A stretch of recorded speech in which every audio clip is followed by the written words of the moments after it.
തീർച്ചയായിട്ടും വിനീത, പ്രവർത്തകർ തമ്മിൽ കയ്യാങ്കളിയിലേക്ക് എത്തിയിരിക്കുന്നു. ഒരു പ്രവർത്തകൻ മറ്റൊരു പ്രവർത്തകൻ്റെ തലയിൽ ചാടി തല്ലിയ ദൃശ്യങ്ങളാണ് നമ്മൾ കണ്ടത്. വീണ്ടും തന്നെ പ്രവർത്തകർ തമ്മിൽ കൊമ്പുകോർക്കുന്നു, പ്രവർത്തകർ തമ്മിൽ കയ്യാങ്കളിയിലേക്ക് എത്തുന്നു.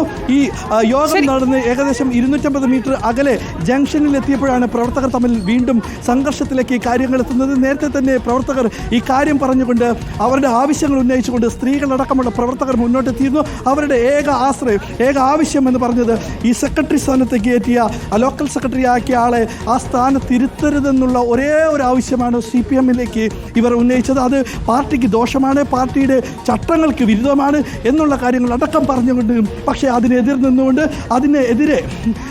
പ്രവർത്തകർ നേതൃത്വം അദ്ദേഹത്തെ സെക്രട്ടറി ആക്കുകയായിരുന്നു. അതോടുകൂടെ തന്നെ പ്രവർത്തകർ രണ്ട് വിഭാഗമായി തിരികെയും അതിന് ഒരു വിഭാഗം ആളുകൾ സംസ്ഥാന സമിതി അംഗങ്ങളായ സോമപ്രസാദിനെയും രാജഗോപാലിനെയും പൂട്ടിയിടുന്ന ഇതിലേക്ക് എത്തുന്നു. ഇത്രയും നേരം കഴിഞ്ഞിട്ട് വിനീത ഇത്രയും സംഘർഷത്തിലേക്ക് എത്തിയിട്ട് എന്താ ലോക്കൽ കമ്മിറ്റി സെക്രട്ടറി ആയി ഇപ്പോഴും കാണിച്ച ഇതുവരെ ഇവിടെ തടഞ്ഞു വെച്ചിരുന്നത് നമ്മുടെ നേതൃത്വത്തെയൊക്കെ ഇപ്പൊ കാല് പിടിച്ച് കരഞ്ഞു ഇറങ്ങി പോവാ. കണ്ടില്ലയോ?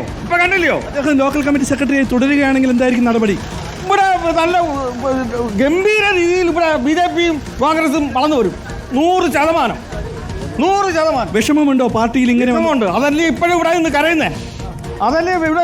കരയുന്നേ. ഉറപ്പ് വിനീത, വിഷമമുണ്ട് പാർട്ടിയിൽ ഇങ്ങനെ സംഭവിച്ചതിൽ വിഷമമുണ്ടെന്നാണ് പ്രവർത്തകർ പറയുന്നത്. അത്രമേൽ പണ്ട് മുതലേ തുടങ്ങിയ ഒരു പാർട്ടി, ആ പാർട്ടിയിൽ ചെറുപ്പം മുതലേ പ്രവർത്തിച്ചവർ, അവർക്ക് ഒട്ടും യോജിക്കാത്ത തരത്തിലുള്ള ഒരാൾക്ക് വേണ്ടി ഒരു ഗ്രൂപ്പിനെ തന്നെ, ഒരു ടീമിനെ തന്നെ ഇല്ലാതാക്കുകയാണ് പാർട്ടി ചെയ്തിരിക്കുന്നത്. അതായത് ഒരു വിഭാഗം ആളുകൾ, ഒരു കേസെടുത്തിരിക്കുന്ന ആൾ, അതിന് ദൃശ്യങ്ങളുള്ള ആൾ എന്നെല്ലാം തെളിവ് സഹിതം ഈ പ്രവർത്തകർ മുന്നോട്ട് വെച്ചിട്ടും നേതൃത്വം അതിനെ കൈക്കൊണ്ടില്ല. കേട്ട കേൾവി അല്ലെങ്കിൽ കേട്ടത ഭാവമായി നടിച്ചില്ല. അയാളെ തന്നെ സെക്രട്ടറിയായി അവരോധിക്കുന്നു. അങ്ങനെ അതിനെതിരെയാണ് ഇപ്പോൾ പ്രവർത്തകർ വലിയ തോതിൽ തടിച്ചുകൂടുകയും ആ ഒരു തീരുമാനത്തിൽ നിന്ന് മാറിയാൽ മതി എന്നുള്ള ഒരൊറ്റ വാക്കാണ് ഈ പ്രവർത്തകർ ഇത്രയും നേരം ആവശ്യപ്പെട്ടത്. സ്ത്രീ പീഡകനെ, അതായത് നമുക്ക് നേരത്തെ ഒരു പ്രവർത്തക പറഞ്ഞത്, SFIയിൽ നിന്ന് വന്ന ഒരു പ്രവർത്തക പറഞ്ഞത്, ഞങ്ങൾ SFI മുതൽ പ്രവർത്തിച്ചു വരുന്ന പാർട്ടിയാണ്, ഈ പാർട്ടിക്ക് ക്ഷതമേൽപ്പിക്കുന്ന തരത്തിൽ, ഈ പാർട്ടിയെ തകർക്കുന്ന തരത്തിലുള്ള നടപടികൾ ഉണ്ടായിട്ടുണ്ട്, പാർട്ടിയെ ഇല്ലാതാക്കുകയാണ്. പ്രത്യേകിച്ച് കരുനാഗപ്പള്ളി, കൊല്ലം, കണ്ണൂർ കഴിഞ്ഞാൽ തന്നെ കൊല്ലത്താണ് ഏറ്റവും കൂടുതൽ CPM പ്രവർത്തകരുള്ളത്. അതിൻ്റെ ഒരു ഭാഗം ഏറ്റവും കൂടുതൽ പാർട്ടി ഗ്രാമം എന്നറിയപ്പെടുന്ന സ്ഥലങ്ങളുള്ളത് കരുനാഗപ്പള്ളിയിലും തൊടിയൂർ ഭാഗത്തും അങ്ങനെ തഴവ് ഭാഗത്തും എല്ലാം തന്നെയാണ് CPM-ൻ്റെ ഏറ്റവും കൂടുതൽ ബെൽറ്റ് ഉള്ളത്. ആ ബെൽറ്റിലേക്കാണ് ഇപ്പോൾ ഒരു വിഘ്നം വന്നിരിക്കുന്നത്, ഒരു പൊട്ടൽ സംഭവിച്ചിരിക്കുന്നത്.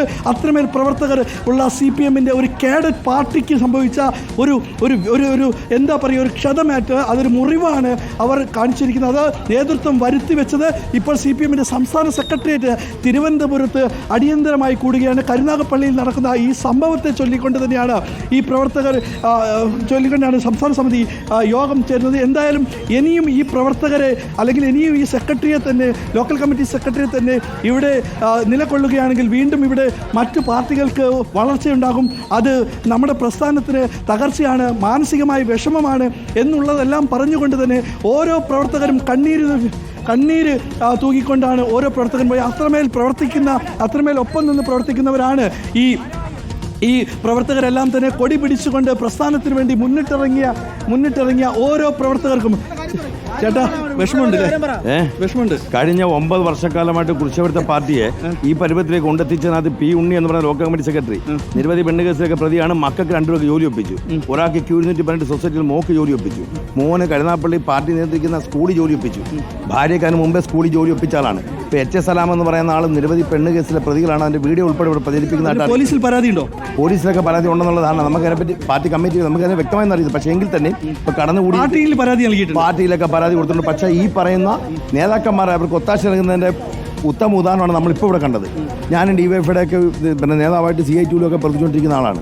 പക്ഷേ നമുക്കിത് ഇപ്പോഴത്തെ ഈ പാർട്ടിയുടെ പോക്കിനോട് നമുക്ക് വളരെ വിഷമമുണ്ട്, ദുഃഖമുണ്ട്. ഈ രാത്രി 24 ന്യൂസിൻ്റെ വാർത്ത കണ്ടുകൊണ്ടാണ് ഞാൻ വീട്ടിൽ നിന്ന് ഇറങ്ങി വന്നത്. ഞാൻ റേഷൻ എംപ്ലോയീസ് യൂണിയന്റെ സംസ്ഥാന കമ്മിറ്റി അംഗമായ എന്നെ പോലും ഇവിടെ പ്രതിനിധിയാക്കിയിട്ടില്ല. പറഞ്ഞാലേ സമ്മേളന പ്രതിനിധിയാക്കാതെ നമ്മളെയൊക്കെ പുറത്ത് ഈ CPM നാലാം വാർഡിലെ പഞ്ചായത്ത് മെമ്പറാണ്, കുലശേഖരത്തെ പഞ്ചായത്ത് മെമ്പർ. ഇവിടെ ഈ പാർട്ടി നേതൃത്വം വന്നിരുന്നുകൊണ്ട് കാണിച്ച് യാതൊരുവിധ ജനാധിപത്യ മര്യാദയുമില്ലാതെ ഏകപക്ഷീയമായി PR വസന്തൻ്റെ തീട്ടൂരം നടപ്പാക്കാൻ വേണ്ടി മാത്രം വന്ന നേതൃത്വമാണ് ഇവിടെ. അവരിവിടെ വന്നിരുന്നു കൊണ്ട് ഇവിടെ നടത്തിയ ഒട്ടും ഈ ഏതാണ്ട് 55ഓളം പ്രതിനിധികൾ, ഏതാണ്ട് 82 പേര് പങ്കെടുത്ത 50ഓളം പ്രതിനിധികൾ ഇവിടെ അതിനെ എതിർത്തോണ്ട് നിന്ന ആകെ കൈവക്കിയത് ആകെ 20-22 പേരാ. അവർ ഭൂരിപക്ഷമായിട്ട് അംഗീകരിച്ചുകൊണ്ട് ഇവിടെ ഏകപക്ഷീയമായ ഒരു ലോക്കൽ സെക്രട്ടറി തെരഞ്ഞെടുത്തു.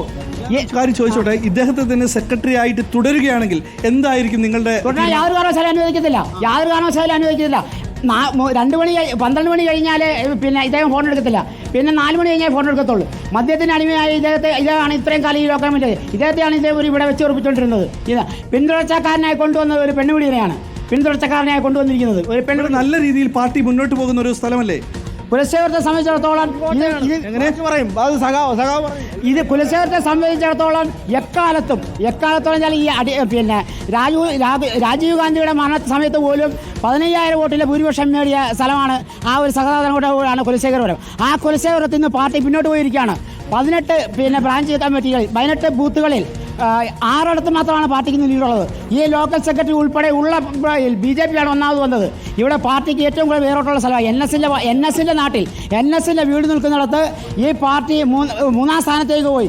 അതൊന്നും കണ്ട് ഈ നേതൃത്വം പഠിക്കുന്നില്ല. അതാണ് ഇപ്പോൾ ഇവിടുത്തെ പാർട്ടി. ജില്ലാ നേതൃത്വത്തെയും സംസ്ഥാന നേതൃത്വത്തെ അറിയിച്ചിരുന്നു. ജില്ലാ നേതൃത്വം, സംസ്ഥാന നേതൃത്വം ഉൾപ്പെടെ എല്ലാം അറിയിച്ചിട്ടുണ്ടെങ്കിൽ ഈ പരാതികളൊക്കെ പോയിട്ട് ആ പരാതികളെല്ലാം ചവിട്ടുകൊട്ടയിലിടുകയാണ് ചെയ്യുന്നത്.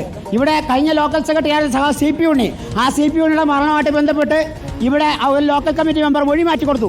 ആ ലോക്കൽ കമ്മിറ്റി പോലീസിന് കൊടുത്ത മൊഴി ആ സഖാവിനെ ഇടിച്ചു കൊന്നത് ഞാൻ കണ്ടുവെന്നാ. ആ വണ്ടി കൊണ്ടുവന്ന് ഇടിച്ചാളിനെ ഞാൻ അറിയുമെന്ന് പറഞ്ഞ് മൊഴി കൊടുത്തു. ആ മൊഴി കൊടുത്തത് കോടതിയിൽ വന്നപ്പോൾ വിചാരണ സമയത്ത് ആ ലോക്കൽ കമ്മിറ്റി കൊടുത്ത മൊഴി എന്തുവാ? ഞാൻ ഇയാളെ കണ്ടിട്ടില്ല, ഞാൻ അറിയില്ല, വണ്ടി ഇടിച്ചുകൊണ്ടോ എന്ന് അറിയില്ല. അപ്പുക്കുട്ടൻ എന്ന് പറഞ്ഞ ആള് ഇന്ന് ആ ഹാളിൽ ഉണ്ടായ സംഭവങ്ങൾ ഒന്ന് വിവരിക്കാമോ? എന്തായിരുന്നു ഉണ്ടായിരുന്നത്? ഹാളിൽ ഞാനില്ലായിരുന്നു, എന്നെ പ്രതിനിധിയാക്കിയിട്ടില്ല. ഈ പ്രതിഷേധങ്ങൾക്ക് എല്ലാം എടുക്കുമെന്നുള്ളതുകൊണ്ട് എന്നെ ഒരു കാരണവശാലും പ്രതിനിധിയാക്കിയിട്ടില്ല. ഞാൻ പ്രതിനിധിയല്ല, ഞാൻ പുറത്തുനിന്ന് ചെയ്ത്. പുറത്തുനിന്ന് കണ്ടവർ ഞങ്ങളെ അകത്തോട്ട് കയറ്റിയിട്ടില്ല. പുറത്തുനിന്ന് എന്തായിരുന്നു സംഭവിച്ചെന്നുള്ള മറ്റ് പ്രവർത്തകർ ചേട്ടനോട് പറഞ്ഞിരുന്നോ? അതിനകത്ത് നടന്ന സംഭവം വെച്ചാൽ ഏകപക്ഷീയമായി, അതായത് ഒരു കാരണവശാലും ഈ പാർട്ടി ജനാധിപത്യം അനുവദിക്കില്ല. തെരഞ്ഞെടുപ്പ് എന്ന് പറയുന്ന ഒരു അജണ്ട ഇതിന് വെച്ചിട്ടുണ്ട്. ആ തെരഞ്ഞെടുപ്പ് ഒരു കാരണവശാലും നടത്താൻ അനുവദിക്കില്ല എന്നുള്ള ഒരൊറ്റ അജണ്ടയോടുകൂടിയാണ് ഈ നേതൃത്വം, സംസ്ഥാന കമ്മിറ്റി മെമ്പർമാർ ഉൾപ്പെടെയുള്ള നേതൃത്വം ഇവിടെ വന്നത്. ആ നേതൃത്വം അത് നടപ്പാക്കി അവർ കൊണ്ടുപോയി എന്നുള്ളതാണ്. PR വസന്തന് വേണ്ടി അത് നടപ്പാക്കി അവർ എടുത്തു. കൂട്ടിയിടലിലേക്ക് എത്തിയത് എന്തായിരുന്നു കാരണം? ഇത് നേരത്തെ ഞങ്ങൾക്കറിയാം. ആദ്യമേ ഒരു സമ്മേളനം നടന്ന് ഇത് നിർത്തിവെച്ച സമ്മേളനമാണ്, അത് തുടർ സമ്മേളനമാണ്. ഇതിങ്ങനെ നടക്കുമെന്ന് ഞങ്ങൾക്കറിയാമായിരുന്നു. അതുകൊണ്ടാണ് ഇത്രയും ജനം ഇവിടെ തടിച്ചുകൂടി അവരെ പൂട്ടിയിടുന്ന ഘട്ടത്തിലേക്ക് എത്തിയത്. മാധ്യമ പ്രവർത്തകരടക്കം നിങ്ങളുടെ പ്രവർത്തകർ കയ്യേറ്റം ചെയ്യുകയുണ്ടായി. ആണ് അവർ കാശ് മേടിച്ചുകൊണ്ട് അല്ലെങ്കിൽ അവരുടെ കൂടെ നിൽക്കുന്നവരാണല്ലോ കയ്യേറ്റം ചെയ്തത്. അല്ലാതെ ആരും നിങ്ങളെ കയ്യേറ്റം ചെയ്തില്ലല്ലോ. ഇല്ല, ആരെങ്കിലും ഒറ്റപ്പെട്ട 1-2 പേര് നിങ്ങളെ കയ്യേറ്റം ചെയ്തതാണ്. ഇവിടെ നേതാക്കളടക്കം ഇപ്പം രാജഗോപാൽ അടക്കം ഞങ്ങളുടെ ക്യാമറ പിടിച്ച് തള്ളുകയുണ്ടായി. അതാ പറഞ്ഞത്, അവർക്ക് ഇത് കാണുന്നില്ല, ദൃശ്യമാധ്യമങ്ങളിൽ കാണിക്കുന്നുണ്ട്, നിങ്ങളത് കാണാനാണ് പറഞ്ഞത്. സംസ്ഥാന സമിതി അംഗങ്ങളായ രാജഗോപാലും സോമപ്രസാദും ഇവരെടുത്തുന്ന എന്തെങ്കിലും ഇവർക്ക് അനുകൂലമായി നിലപാടെടുത്തു അല്ലേ? ഇവർക്ക് അനുകൂലമായ നിലപാടെടുത്തു, അത് മാത്രമാണ് ഉള്ളതിനത്. സംസ്ഥാന സമിതി അംഗങ്ങളുടെ ഭാഗത്തുനിന്നുണ്ടാവേണ്ട നടപടിയല്ല. ഒരു മര്യാദ ഇതിനകത്തുണ്ടായില്ല. കാരണം തെരഞ്ഞെടുപ്പ് നടന്ന ഭൂരിപക്ഷ അഭിപ്രായത്തെ മാനിക്കാൻ ഞങ്ങൾ തയ്യാറാണ്. ഇവിടെ ഒരു തെരഞ്ഞെടുപ്പ് നടന്നു, ഈ കമ്മിറ്റി ഭൂരിപക്ഷം തെരഞ്ഞെടുത്തിട്ടുണ്ടെങ്കിൽ ആ കമ്മിറ്റി അനുസരിച്ചുകൊണ്ട് നാളെ മുതൽ പാർട്ടി പ്രവർത്തനം നടത്താൻ ഞങ്ങൾ തയ്യാറാണ്. നാളെയും ഞങ്ങൾ CPM ആയിരിക്കും. ഞങ്ങളെ ആരും പുറത്താക്കിയാലും നാളെയും ഞങ്ങൾ CPM ആയിരിക്കും, മരിക്കുമ്പോഴും CPM ആയിരിക്കും. ഇതിന്റെ പേരിൽ ഭീഷണി വല്ലതും ഉണ്ടാവും? ഇതിന്റെ പേരിൽ എൻ്റെ ചോദിച്ചു ഏത് സഹായം ഏത് ബ്രാഞ്ച് കമ്മിറ്റി അംഗമാണ് സഹായം, ഞാൻ പേര് പറഞ്ഞു കൊടുത്തിട്ടുണ്ട്. ഇതിലെന്ത് നടപടി ഉണ്ടായാലും വിഷയമൊന്നുമില്ല. പഞ്ചായത്ത് മെമ്പറായത്, ഇതൊരു പഞ്ചായത്ത് മെമ്പറായിരുന്നു. പാർട്ടി നശിച്ചു ഇവിടെ, ഞങ്ങൾ ഇനി പാർട്ടി നിൽക്കില്ല. കിട്ടും ഇങ്ങനെ പറയുന്നതിൽ വിഷമമില്ലേ? എന്താ വിഷമം? ഞങ്ങളുടെ വിഷമം കൊണ്ടാണ് ഞങ്ങൾ പറയുന്നത്. ഞങ്ങൾക്ക് വിഷമേ ഉള്ളു. നേതൃത്വം ഇടപെട്ട് ഇത് മാറ്റേണ്ടതുണ്ട്. മാറ്റുന്നില്ലല്ലോ, നേതൃത്വം അവർക്ക് കൂട്ടിക്കുമല്ലോ. അതെന്താ കാരണം? അവർക്ക് എന്തായാലും ഇതിനകത്ത് ലാഭം കാണും 100%. ഈ സംസ്ഥാന സമിതി അംഗങ്ങളായ സോമപ്രസാദിനും അതുപോലെ രാജഗോപാലിനും ഇതിൽ ലാഭങ്ങളുണ്ടാവും. അല്ലേ, അത് ലാഭത്തിനെ പറ്റി നമുക്ക് പറയാൻ പറ്റത്തില്ല. അതെന്താ പറയാൻ പറ്റത്തില്ല. കൂട്ടു നിൽക്കുന്നല്ലോ. ഈ ടാഗ് ഇട്ട് ചേട്ടൻ പ്രതിനിധിയായിരുന്നു അല്ലേ? പ്രതിനിധി. അതിനകത്ത് കിടന്ന എന്തായാലും സംഭവം എന്തായിരുന്നു? സംഭവം അവർക്ക് അവരുടെ പക്ഷം നിന്നുകൊണ്ട് ഞങ്ങൾ കുറ്റിയിട്ട് അവിടെ ഇരുന്ന്